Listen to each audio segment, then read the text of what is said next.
y a plus de 2000 ans, celui qu'on appelle Bouddha naissait. Il allait donner naissance à l'un des courants religieux les plus importants de l'humanité. Mais l'histoire des débuts du bouddhisme est empreinte de mystères et de contradictions.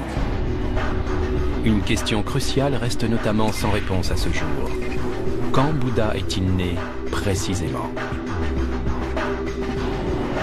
Une équipe internationale d'archéologues a décidé d'élucider ce mystère en allant mener l'enquête sur le site d'un temple sacré depuis 2 millénaires. Notre chance, c'est ici et maintenant. Les indices qu'ils mettront à jour vont bouleverser nos connaissances sur l'histoire du bouddhisme et contribuer à résoudre l'une des grandes énigmes religieuses de notre temps.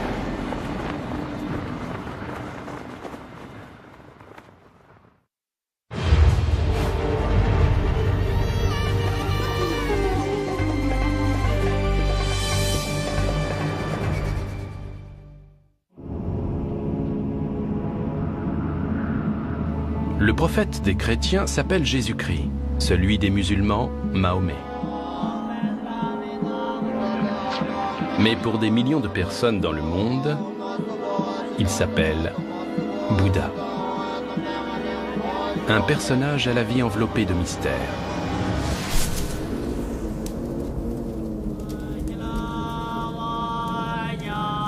Bouddha a dit « Ne demeure pas dans le passé. Ne rêve pas du futur. » Un conseil plein de sagesse, certes, mais que Robin Cunningham a bien du mal à suivre, car il est professeur d'archéologie à l'université de Durham. Namaste, namaste. Le passé est sa passion. Robin est un expert mondialement reconnu de l'archéologie d'Asie du Sud. La vie de Bouddha le fascine particulièrement. L'histoire du bouddhisme est intimement liée à celle de ce pays qu'on appelle aujourd'hui le Népal. C'est au Népal que Bouddha, alors encore appelé Prince Siddhartha, est né. La tradition bouddhiste nous dit que la reine Maya Devi a donné naissance à son fils, Siddhartha, il y a plus de 2 millénaires, sous un arbre au Népal.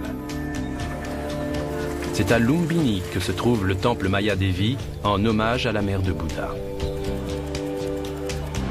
Cette pierre au centre du sanctuaire est supposée être l'endroit exact où le jeune prince aurait vu le jour. Robin et son équipe ont une opportunité unique. Ils ont reçu l'autorisation de mener des fouilles sur ce site sacré afin de confirmer ou d'infirmer l'exactitude des données traditionnelles. Une telle autorisation pourrait ne pas être accordée à d'autres archéologues avant plusieurs décennies. Si Robin obtient des résultats probants, il pourrait élucider un des plus grands mystères de l'humanité. S'il ne trouve rien, les énigmes qui le fascinent pourraient rester sans réponse. On m'offre la chance de venir travailler sur un site directement lié à l'époque de la vie de Bouddha. N'importe où ailleurs, ces traces ont soit été perdues, détruites ou circonscrites dans des temples. Partout ailleurs en Asie, les sites sacrés associés à la vie du Bouddha ont été pillés ou détruits, et ceux qui subsistent sont totalement inaccessibles. Le site de Lumbini est donc une exception rare. Inscrit au patrimoine mondial de l'UNESCO, il a été parfaitement préservé.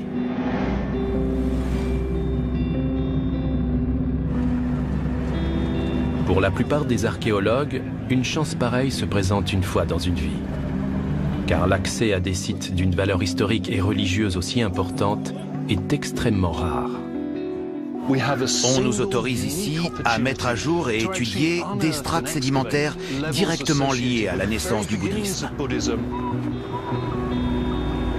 Robin et son équipe sont arrivés à Lumbini où ils n'auront que quelques semaines pour mener à bien leur travail et tenter de découvrir des preuves scientifiques attestant de la date de naissance de Bouddha.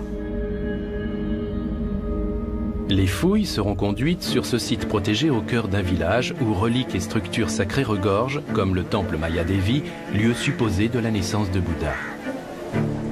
Des fouilles menées dans les années 1980 y avaient révélé l'existence de structures plus anciennes. Robin et son équipe s'apprêtent à poursuivre le travail. L'archéologue en chef est impatient.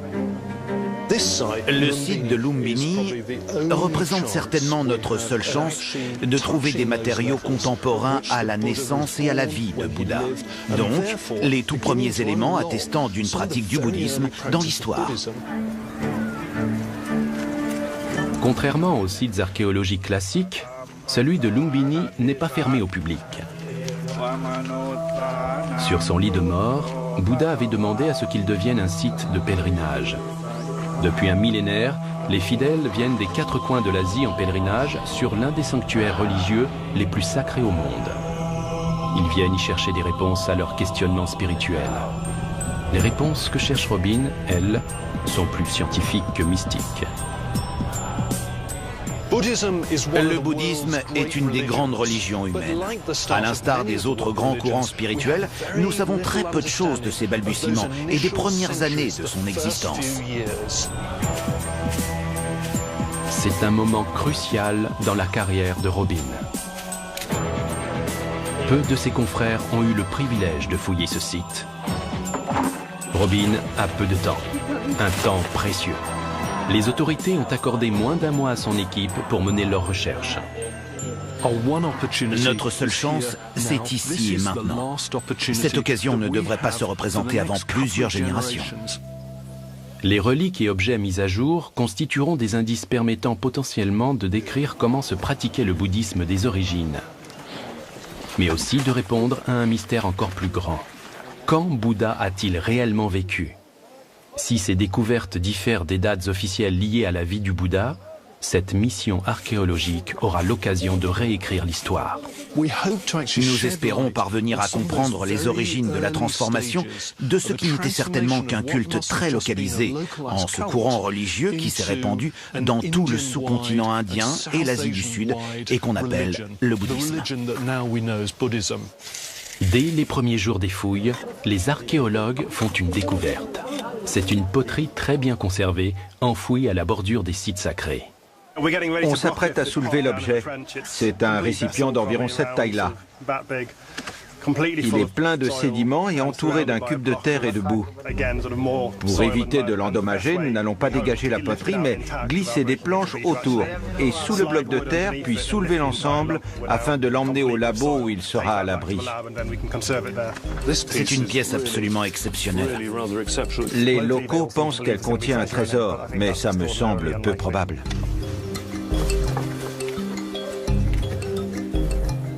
Nous allons creuser délicatement pour dégager le cube et y glisser les planches de bois. L'ensemble sera coffré avant d'être extrait du sol. Le défi suivant sera de le sortir de la tranchée, car ça risque d'être assez lourd et notre échelle est loin d'être très solide. Non.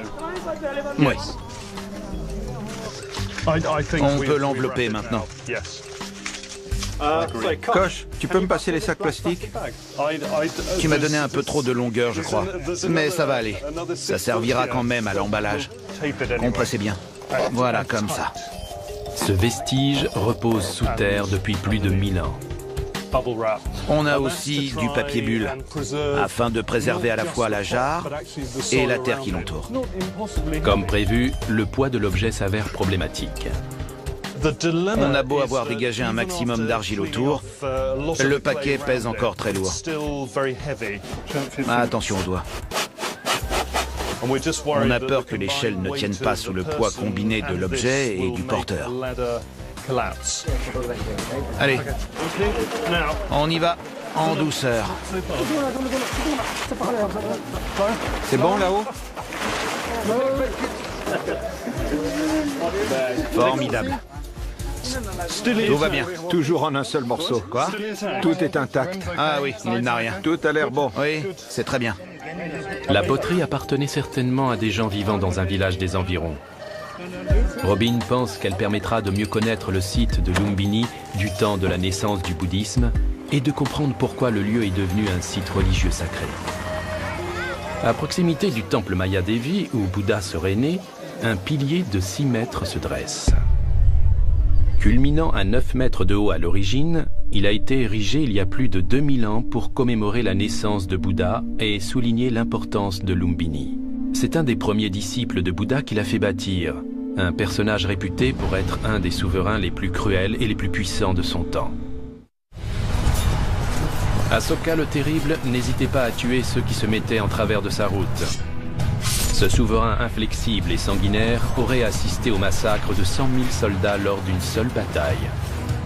Il guerroyait avec une brutalité et une détermination si féroces qu'il a fait de son empire un des plus puissants de son temps. Comment se fait-il que l'expansion du bouddhisme, une des idéologies les plus pacifistes qui soit, puisse être liée à un empereur aussi brutal qu'Asoka? Il semble avoir été un des tout premiers à promouvoir officiellement le bouddhisme. Il avait lié son pouvoir et son autorité à Bouddha et à ses enseignements. À l'intérieur du temple, à l'endroit même où il pensait que Bouddha était venu au monde, Asoka a fait bâtir un temple en briques. Les deux monuments datent de plusieurs siècles après l'époque à laquelle aurait vécu Bouddha. Robin espère trouver en dessous des vestiges archéologiques attestant d'une pratique religieuse antérieure au règne d'Asoka. Si les fouilles parviennent à mettre à jour un temple encore plus ancien et à le dater, les archéologues pourront dire plus précisément quand Bouddha a vécu. Ce serait une découverte archéologique et religieuse capitale. Certains indices émergent déjà dans une des sections. La section la plus intéressante pour le moment, c'est la CC5. Arrête, c'est super. Nous allons creuser une tranchée en plein milieu du temple. Nous n'avons aucune idée de la constitution du sous-sol, ni de ce qu'il contient, mais nous sommes convaincus que le centre du temple est un endroit crucial. C'est une des zones les plus anciennes de tout le complexe. Et tout porte à croire que cet endroit est unique et très important.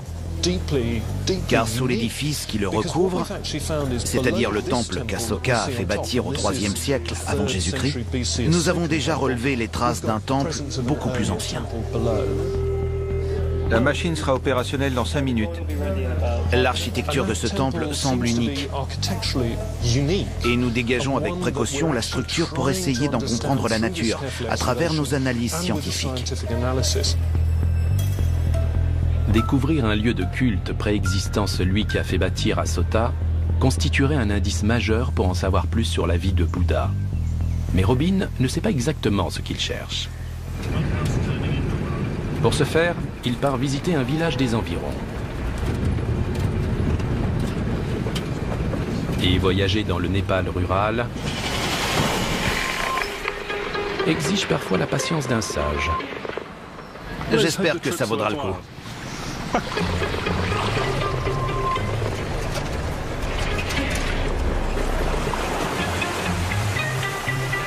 Ça rend le lieu où je me rends encore plus intéressant. Tilorakot se situe à environ 35 km de Lumbini. Dans cette partie du monde, la vie quotidienne des villageois n'a pas beaucoup changé depuis 2 millénaires. Et cela vaut aussi pour les méthodes de construction. Ici, Robin a l'occasion d'examiner de près des bâtiments très similaires à celui qu'il tente de dégager à Lumbini. Nous sommes au village de Dadihawa et mon but est d'étudier et de comprendre les méthodes de construction des structures traditionnelles locales. Pour comprendre quel type de structure et quels matériaux étaient utilisés à l'époque où Bouddha a vécu, il n'y a rien de mieux qu'étudier ce qu'utilisent les gens aujourd'hui. Il y a du bois, de la glaise et de la chaume qui proviennent des alentours. Lorsque nous allons entamer les fouilles archéologiques, tout ce que nous allons trouver, ce seront des traces de fondation. Voici une structure traditionnelle typique de la région. C'est un simple poteau de bois. Celui-ci part en morceaux d'ailleurs et il est planté dans le sol pour soutenir l'édifice.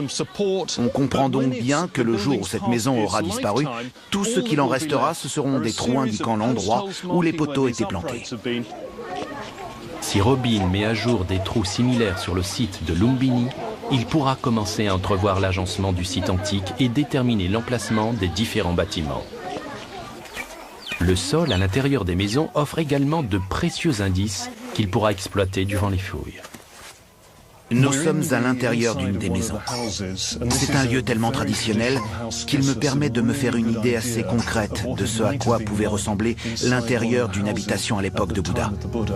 On retrouve cette structure typique avec de gros poteaux en bois. Quant au sol, il est très fin. C'est un mélange d'argile et de bouse de vache roulées ensemble qu'on étend sur le sol. Cela donne un empilement de couches de cet agrégat très fin et très facile à nettoyer. Dès que ça devient trop sale ou usé, il recouvre le sol d'une nouvelle couche. Dans chacune de ces maisons, on retrouve donc ce parterre constitué de plusieurs strates du même matériau. Si nous rencontrons ce type de stratification spécifique, ainsi que des trous signalant l'emplacement des poteaux soutenant les murs, ça nous indiquera que nous sommes en train de fouiller l'intérieur d'un bâtiment et non l'extérieur. Si Robin et son équipe venaient à mettre à jour ce genre d'indices sur le site entourant le temple sacré de Lumbini, il aurait la preuve que l'endroit a joué un rôle historique majeur. La présence d'habitations anciennes pourrait signifier que des moines et des pèlerins y séjournaient il y a des milliers d'années de cela. Aujourd'hui encore, de nombreux bouddhistes se déplacent jusqu'à Lumbini. Beaucoup de gens n'auront la possibilité de faire ce pèlerinage qu'une fois dans leur vie et ce voyage représente un moment crucial de leur foi. Certains viennent à pied depuis les sommets de l'Himalaya ou du Mustang. D'autres arrivent de l'Inde. Certains pèlerins marchent 2 mois et demi avant de rallier le village. Une fois arrivés, ils passent plusieurs jours sur le site à vénérer Bouddha, à chanter, à pratiquer la circumambulation et à prier dans l'enceinte même du temple sacré. Ils visitent 5 lieux clés. D'abord, le pilier d'Osaka. Ensuite, ils se rendent au temple Mayadevi pour se prosterner devant la pierre sacrée, cet amas minéral qu'ils tiennent pour être le lieu authentique où le Bouddha serait né.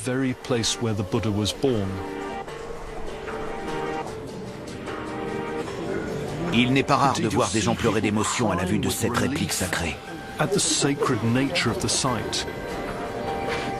À l'extérieur, on trouve le bassin Sakya avec les 7 marches de la tradition bouddhiste, juste en face de moi. C'est ici que la reine Mayadevi aurait fait sa toilette après avoir accouché. Ensuite, les gens se rendent devant cet arbre-autel. On en trouve des milliers dans tout le Népal et l'Asie du Sud. Cet arbre incarne à la fois l'importance de la culture et de la nature. Après avoir donné la vie à son fils, Mayadevi s'est relevée en s'agrippant à une branche de l'arbre sous lequel elle se trouvait. Quand des pèlerins chinois ont visité le site sacré au 5e et 6e siècle après Jésus-Christ, ils ont signalé la présence d'un temple et d'un arbre. Cet arbre marquait l'endroit où Bouddha était né. Même après sa naissance, les arbres ont joué un grand rôle dans la vie de Bouddha. Le jeune prince a vécu dans l'opulence, loin de la souffrance, le chagrin et la mort. Mais à l'âge de 29 ans, alors mari et père d'un fils, Siddhartha a quitté son palais et pour la première fois, il a vu des gens souffrir. Cette expérience l'aurait profondément marqué. Plus rien n'avait de sens à ses yeux, alors une nuit, il a pris la route en quête de sens. Il a vécu une vie d'ascèse durant plusieurs années jusqu'à manquer de mourir de faim. Et soudain, il a pris conscience que cette vie de privation, comme celle d'opulence qu'il avait quittée, ne pouvait le mener à l'éveil ou à la paix. C'est en méditant au pied d'un arbre que Siddhartha aurait trouvé la voie du milieu, un chemin spirituel menant à l'éveil et à la libération de la souffrance. C'est ainsi qu'il a atteint l'illumination. Il a atteint le nirvana et est devenu Bouddha.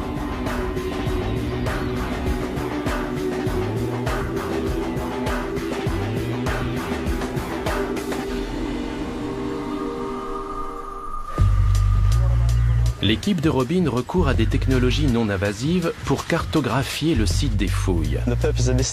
La fonction de cet instrument est de prendre des clichés de différentes zones des jardins qui nous entourent pour obtenir l'équivalent d'une carte topographique aérienne. Je vais me placer. Grâce à l'appareil fixé sous son ballon, Mark réalise des clichés aériens très détaillés. Une fois les images prises, il les assemble pour obtenir une mosaïque du site qui lui permet de zoomer sur n'importe quelle section. C'est un outil très utile pour imaginer de quelle manière s'agençaient les différentes structures existantes au temps de Bouddha. Un autre archéologue réalise un sondage du sous-sol du site sans utiliser la moindre pelle. Je traque la présence de vestiges archéologiques. Ce puissant scanner permet de déterminer les zones potentiellement intéressantes à creuser. Il y a de grandes chances qu'on trouve des choses datant du 2e siècle de notre ère là-dessous. Car il y a beaucoup à creuser. Plus les fouilles avancent, plus les archéologues remontent le temps vers l'époque à laquelle Bouddha aurait vécu. Et plus l'espoir grandit d'élucider les mystères qui l'entourent. Reste à savoir si c'est une tranchée et pourquoi elle est là. Chaque pelletée de terre est tamisée. Chaque seau de glaise apporte son lot d'indices. Chaque objet est lavé, mesuré et photographié. Jennifer Tremblay est chargée d'établir l'inventaire de l'ensemble des objets récoltés. Mon travail consiste à cataloguer les objets et les artefacts. Je passe mes journées dans le bâtiment des toilettes publiques où nous avons installé l'espace d'archivage. Jusqu'ici, cette année, j'ai catalogué 35 000 fragments de poterie. Quant aux objets spéciaux trouvés ici, pour l'instant, on en a répertorié 2000 et je les ai tous archivés personnellement. Pour Robin, ces objets spéciaux sont les pièces d'un immense puzzle à reconstituer pour comprendre un passé lointain. Un artefact en particulier attire toute son attention. Oh, merveilleux. Cette pièce est superbe. Un fragment de bol rappelant ceux où les moines récoltent l'aumône, les donations ou de la nourriture. Les moines ont une responsabilité envers les pèlerins et les non-croyants. Ils quittent leur monastère pour prêcher.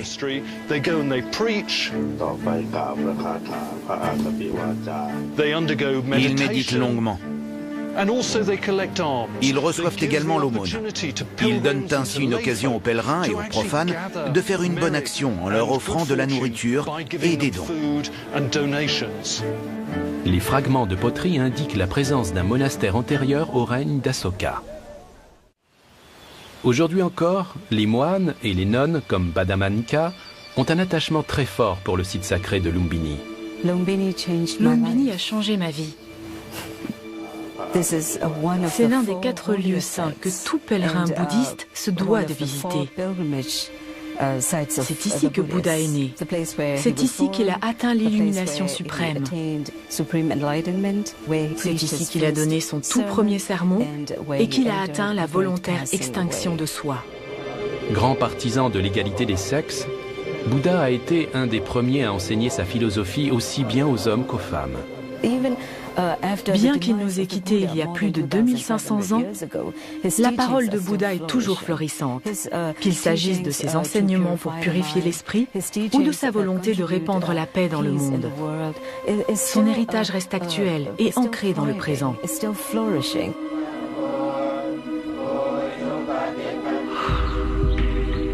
De nombreuses nations ont fait bâtir un temple à Lumbini. Chacun est entouré de bâtiments où résident les moines et les nonnes, tout comme c'était le cas sur l'ancien site.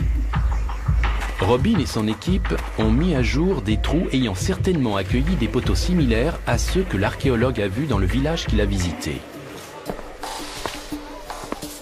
Ces trous ont plus de 2000 ans et étaient là bien avant le règne d'Asoka. On va étudier les détails. Le grattage à la cuillère a fait des merveilles.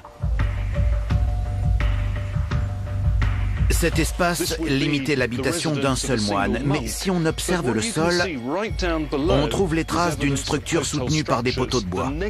Une fois le bois pourri et désagrégé, il n'en reste que l'empreinte dans la terre. Il reste encore quelques détails.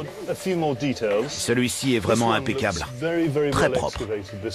Le chantier s'arrêtera dans 8 jours et ici, nous avons atteint le niveau que nous recherchions, à savoir l'époque antérieure à Asoka. Nous avons trouvé des traces indiquant la présence de poteaux de bois qui appuient la théorie qu'un lieu de culte plus ancien se trouvait là. Les moines et les nonnes qui ont vécu ici faisaient certainement partie des premiers disciples de Bouddha. Mais nombre de questions demeurent. Qu'est-ce qui les a attirés dans cet endroit? Pourquoi Lumbini était-il déjà un lieu de vénération? C'est la philosophie de la philosophie, la pensée suprême. L'aspect rituel est venu après.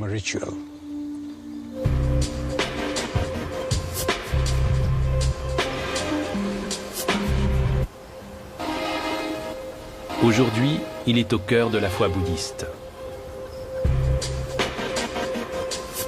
Elles effectuent d'innombrables tours sur l'allée de briques qui encercle le temple.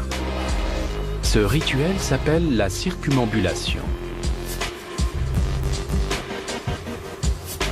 Sans la moindre protection, elles répètent le même geste, encore et encore. En se couchant à plat ventre sur le sol, elles s'efforcent de s'affranchir de leur propre orgueil.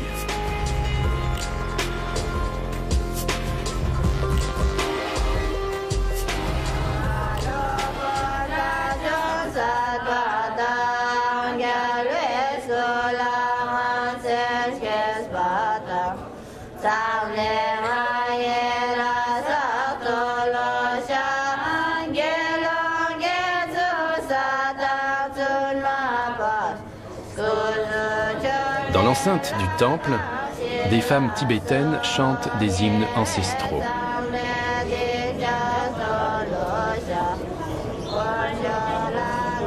Les pèlerins se prosternent à tour de rôle devant la pierre sacrée sur laquelle Bouddha serait venu au monde. L'extase de certains est si intense qu'ils arrachent un bout de terre du socle pour l'ingérer.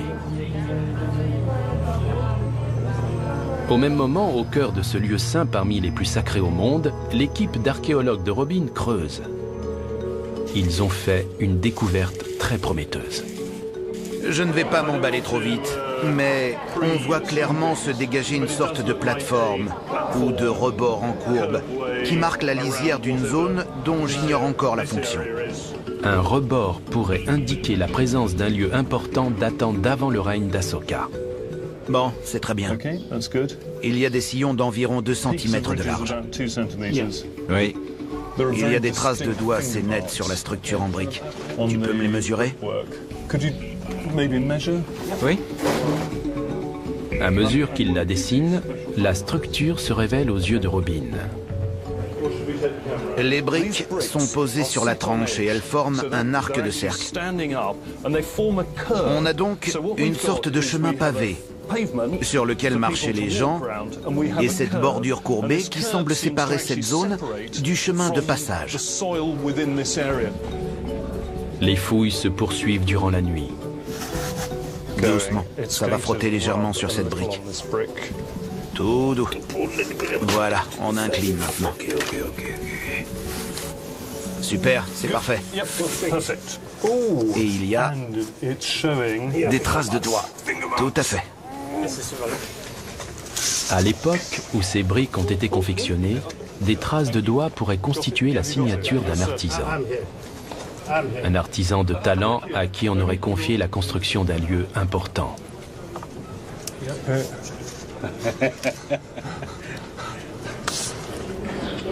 Les preuves ne cessent de s'accumuler devant Robin et son équipe, mais la fin du chantier approche à grands pas.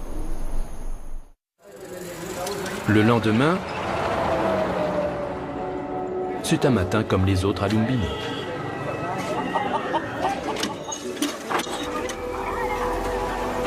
Sauf pour Robin, qui sent l'imminence d'une grande découverte. Ces briques ont été cuites avec une grande attention. On imagine tout le travail qu'il a fallu pour récolter l'argile, la mélanger à la balle de riz et construire les fours à céramque pour la cuisson. La taille des pièces les rend difficiles à transporter. Il fallait 2 voire 3 hommes pour les porter et les disposer. Et ici, on voit clairement les traces de doigts de celui qui a signé son travail. Du bout des doigts, Robin parcourt les sillons ancestraux que ceux d'un maçon ont creusés. Comme vous pouvez le voir, ils sont très profonds et marqués.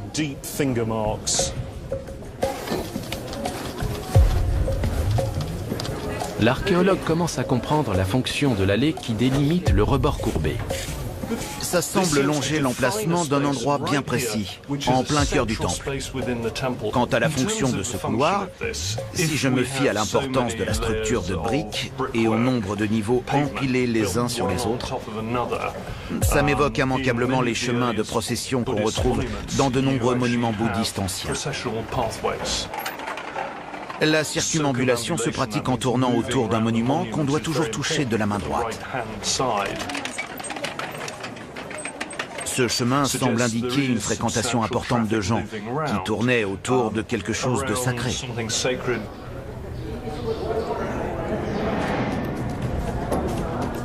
La circumambulation. Dans le temple, les pèlerins marchent inlassablement autour de l'espace sacré. Marcher autour d'un monument ou d'un objet sacré est un rituel fondamental de la tradition bouddhiste.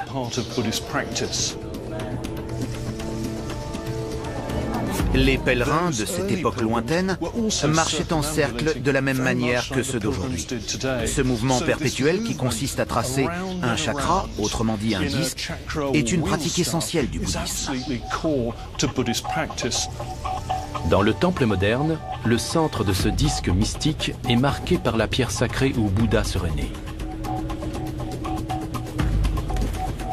La plupart des pèlerins qui viennent ici font la queue pour vénérer la pierre sacrée. Mais en réalité, la topographie du temple semble indiquer que l'espace où nous sommes marque le véritable cercle du complexe originel. D'un point de vue archéologique, cette zone est cruciale, alors que pour les pèlerins d'aujourd'hui, ce sont les zones situées plus à l'ouest dans le temple qui revêtent une importance supérieure. Bien avant l'époque de l'empereur Asoka, les pèlerins défilaient donc autour de la zone où l'équipe de Robin est en train de fouiller. Ce qui se passait ici était immensément important pour la pratique rituelle des gens qui fréquentaient le temple à cette époque.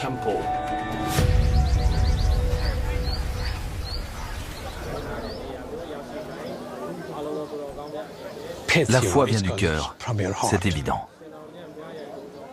C'est pourquoi, quand Bouddha encourageait un disciple à se rendre à Lumbini, il lui disait comment s'y rendre.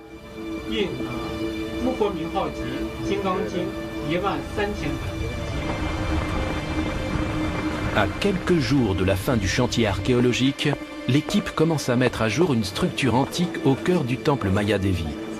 Robin a fait une autre découverte très intrigante. Qu'est-ce que tu vois? Quelque chose par là. Du plâtre. Ce sont de gros fragments de plâtre. Tu vois? Sous l'allée de briques, Robin a dégagé des morceaux de plâtre. Cela indique que le temple qui se trouvait ici avant le règne d'Asoka possédait des murs d'un blanc éclatant. La structure possédait des murs enduits de cette pâte de chaux mélangée à du sable. Cette surface était donc blanche. La vision devait être stupéfiante. Il y a des milliers d'années, la blancheur de l'édifice se distinguait forcément du reste du village. Les pèlerins ne pouvaient pas le manquer. Tout autour, il n'y avait que de l'herbe et de la boue, et au milieu, ces murs blancs. C'est prodigieux. Magnifique. Absolument magnifique. Et c'est 400 ou 500 ans plus ancien que c'est censé être. C'est à la fois excitant et très déroutant pour nous. L'édifice qui se dressait ici était vraiment unique. Si les estimations de Robin s'avèrent exactes, la date de la naissance de Bouddha pourrait reculer de plusieurs siècles dans le temps. Mais les fouilles n'ont pas fini de révéler de secrets. une autre découverte vient d'être faite et cette fois, elle indique la présence d'une structure encore plus ancienne. Là, juste en face de moi, nous sommes en train de dégager un de ces fameux trous de poteaux. On peut voir apparaître progressivement une strate d'argile jaune vif ici et là. Notre hypothèse préalable serait qu'elle signale l'emplacement de gros poteaux en bois qui, une fois de plus, confirment l'importance de cette zone au centre du temple. Les bords sont plus durs, ça se sent, alors que l'intérieur est plus meuble. Ces trous indiquent l'existence d'un temple en bois qui serait à la fois antérieur à l'époque du règne d'Asoka et à celle du temple au mur blanc. C'est peut-être le tout premier temple bouddhique jamais bâti ici, et donc l'édifice le plus proche du temps de la mort de Bouddha. On a bien dégagé chaque emplacement et certains contenaient des restes de charbon qu'on va pouvoir dater. Les échantillons récoltés pourraient bien être la dernière pièce du puzzle. Leur datation permettrait de savoir plus précisément quand a vécu Bouddha. Espérons que les échantillons récoltés lors des fouilles nous permettront de déterminer plus précisément l'époque à laquelle Bouddha a vécu. Certains spécialistes avancent une période autour de 623 avant Jésus-Christ, alors que d'autres parlent plutôt du IIIe siècle avant notre ère. Cela représente quand même un écart de 300 ans. Afin d'élucider ce mystère une bonne fois pour toutes, l'équipe de Robin s'en remet à la technologie. Ça s'appelle la datation par OSL, ce qui veut dire luminescence stimulée optiquement. Ça consiste à enfoncer ces petits tubes dans une couche de sédiments. On en retire une carotte de sédiments et je n'ai plus qu'à insérer le prélèvement sur mon appareil d'analyse portatif. Ensuite, on peut voir le signal qu'émet le minéral et estimer à quand remonte le moment où il a cessé d'être en contact avec la lumière. La datation par thermoluminescence ou par luminescence stimulée optiquement permet de savoir quand un minéral a été exposé à la lumière du soleil pour la dernière fois. Ainsi, les archéologues pourront estimer à quelle époque les vestiges de ce temple ancien ont été enfouis sous la terre, puis sous des briques. On réalise ces mesures afin de repérer les zones où la sous-couche sédimentaire serait susceptible de correspondre à l'époque de la vie de Bouddha. Si les résultats indiquent une date antérieure à celle qu'on attribue actuellement à la naissance de Bouddha, ce serait un moment clé dans la carrière de Robin.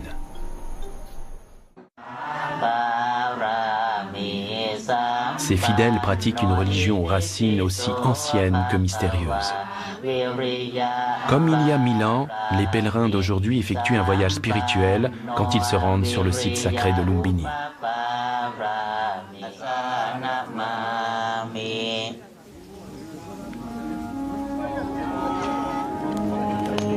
Mais qu'est-ce qui a poussé les croyants à tant de ferveur et de vénération ? Pourquoi ces temples successifs ont-ils été bâtis au même endroit au fil des siècles?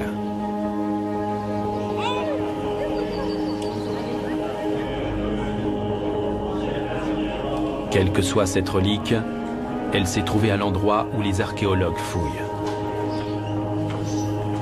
Robin a un indice sous les yeux. L'enclos sur lequel nous sommes en train de travailler me semble avoir un lien assez évident avec ce haut relief d'origine Gupta, qui représente l'icône de la nativité, là, juste au-dessus de nous.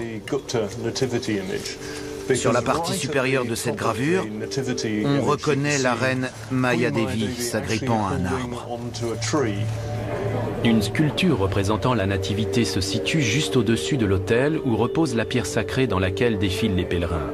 Or, la légende de Bouddha raconte que sa mère, la reine Maya Devi, s'agrippait à un arbre durant l'accouchement. Des pèlerins chinois sont venus ici au cours de la première moitié du premier millénaire de notre ère, autour du 5e et 6e siècle après Jésus-Christ. Et ils ont relaté leur séjour au temple et mentionné la présence d'un arbre devant lequel les croyants se présentaient. Est-il possible qu'à l'endroit précis où les archéologues creusent, se trouvent les vestiges de l'arbre auquel la reine Maya Devi s'agrippait au moment de donner naissance au fondateur de la pensée bouddhiste? Pour un chrétien, ce serait comme retrouver la mangeoire où Marie a posé Jésus à sa naissance, et pour un musulman, la maison d'Amina où naquit Mahomet. Pour Robin, ce serait un tournant capital pour sa carrière scientifique. On en reviendrait finalement à la sacralité des arbres-autels. La vénération de ces arbres est une constante majeure de la tradition rituelle bouddhiste, dans sa forme la plus ancestrale, et ce, dans toute l'Asie du Sud. On retrouve souvent cette idée que les dieux et les déesses sont présents dans les arbres. C'est pourquoi on croise ce genre d'arbres sacrés un peu partout dans la jungle, comme dans les villages. Nous sommes sur le site de Dharumpani, qui signifie « l'eau de la loi de Bouddha ». C'est un des sites rattachés directement à l'époque de la vie de Bouddha. Ce qui m'interpelle ici, c'est la place de cet autel au sein de son environnement. Cela me permet aisément d'imaginer à quoi pouvait ressembler celui qui se trouvait à Lumbini, dans toute sa simplicité et son dépouillement. Il suffit de remplacer les murs par des poteaux de bois, avec pourquoi pas une barrière tout autour pour marquer l'emplacement d'un lieu de culte sacré. Des poteaux plantés dans des trous similaires à ceux-ci. Robin veut trouver des preuves encore plus concrètes de la présence d'un arbre à cet endroit. Il n'a plus beaucoup de temps et le sort commence à s'acharner sur les archéologues. On ne va pas tarder à être privé de courant électrique. La coupure devrait durer 8 heures apparemment. On se rapproche de la nappe phréatique, donc il nous faut du gasoil pour actionner la pompe et évacuer l'eau, mais nos réserves commencent à manquer. Il nous reste 2 jours de fouilles dans le temple et on accède tout juste aux strates les plus intéressantes. Les conditions sont de plus en plus drastiques, en termes de ressources, qu'il s'agisse de l'électricité ou du gasoil, mais je reste convaincu que nous parviendrons à terminer dans les 2 jours.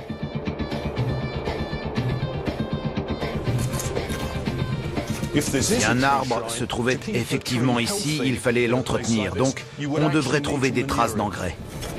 Si Robin parvient à mettre à jour des vestiges de racines d'arbres ou d'engrais, cela pourrait confirmer le lien entre cet endroit et le lieu de naissance de Bouddha. On y est. C'est ici que débute l'histoire de Lumbini.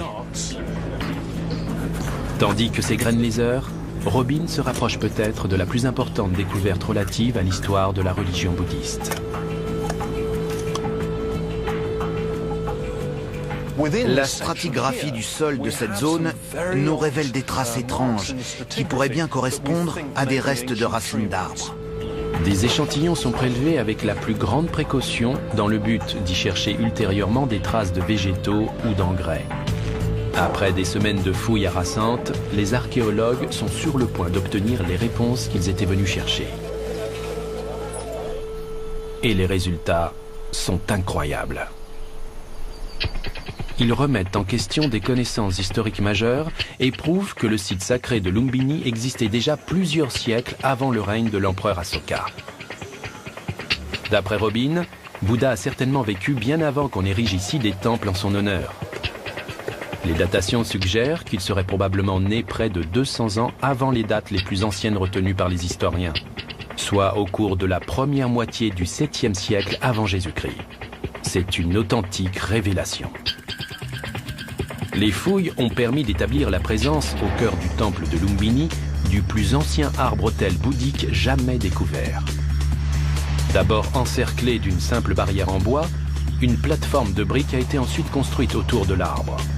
Puis l'empereur Asoka et des disciples venus des 4 coins de son empire et même de plus loin ont commencé à se rendre en pèlerinage sur ce lieu saint où se dressait jadis un arbre sacré.